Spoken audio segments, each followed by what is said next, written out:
आप बताइए भगवान राम 4 ही भाई क्यों थे? 3 या 5 क्यों नहीं? और अगर 4 भाई थे तो लक्ष्मण ही क्यों राम के साथ जाएंगे वन में? और भरत ही खड़ाऊ रख के शासन क्यों करेंगे? और शत्रुघ्न ही अयोध्या में क्यों रहेंगे? क्योंकि 4 भाई 4 पुरुषार्थ के प्रतीक हैं।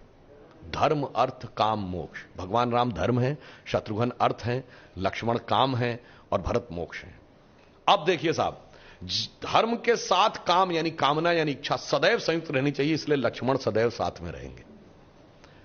भरत मोक्ष के प्रतीक हैं तो खड़ाऊ रख के यानी धर्म के किसी प्रतीक को रख के तपस्या करेंगे, मोक्ष प्राप्त होगा। और शत्रुघ्न अर्थ के प्रतीक हैं तो इसलिए वो राजधानी में ही रहेंगे, अर्थ कभी छोड़ के नहीं जा सकता। इसीलिए आप देखिए, कहा तो जाता राम लक्ष्मण की जोड़ी, मगर तुलसी बाबा ने लिखा हनुमान चालीसा में कि रघुपति कीनी बहुत बड़ाई, तुम मम प्रिय भरत ही संभाई। क्यों?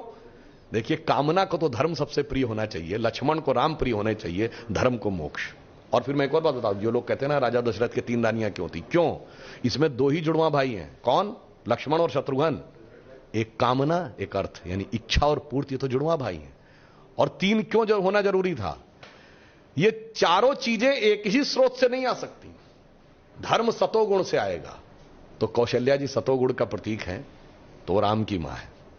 अर्थ और काम रजोगुण से आएगा तो सुमित्रा जी रजोगुण का प्रतीक हैं, तो उनसे काम और अर्थ उत्पन्न होगा।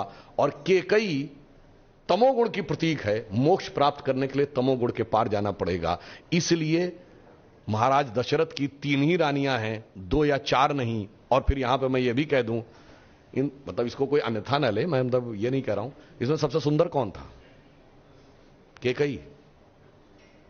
तमोगुण सबसे आकर्षक होता है और अक्सर उसी के पीछे बहुत सारी अनिष्ट की